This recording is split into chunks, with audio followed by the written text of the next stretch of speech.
እየሰራችሁ አልሳካ ካለ አትጨነቅለት። አንተ ድከም፣ ስራ። እግርህን እጅ ምንድነው? አንድ ፈላስፋ ብሎ የተናገረው ምንድነው? ዛሬ እንደሚሞት ተዘጋጅ፣ ዘላለም እንደሚኖር ስራ ነው አይደል ያለው?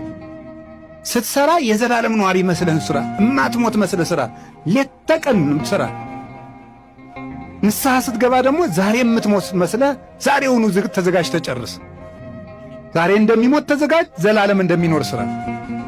ስንሰራ ሌት ተቀን ነው። እግዚአብሔር እስቲ መቼ መቼ ነው የሚሰራ? እስኪ ነው ሰኞ፣ እሑድ፣ ለሰኞ፣ አመራ፣ ማክሰኞ እግዚአብሔር መቼ መቼ ይሰራል? እስኪ ንገሩኝ። ሁልጊዜ ይሰራል። ሐሙስ ስራ ቢያቆም እኮ ሐሙስ ልም ብለን አለቅን ማለት። አስባችሁታል? እግዚአብሔር የዓመት ረፍት ቢወጣ እንኳን ረፍት ወጥቶ እናቴ አብሮን እያለም ሊፈጁን ነው። እነማን? እኔ ማንንም አላሉ። በቃ ሊፈጁን ያሰቡ ሰዎች እየፈጁን ነው በእውነት ማለት ነው። ሊፈጁን ያሰቡ ሰዎች እግዚአብሔር አብሮን ሶባ እኮ እግዚአብሔር ምስሌነ ይብል እስራኤል ሶባ እኮ እግዚአብሔር ምስሌነ።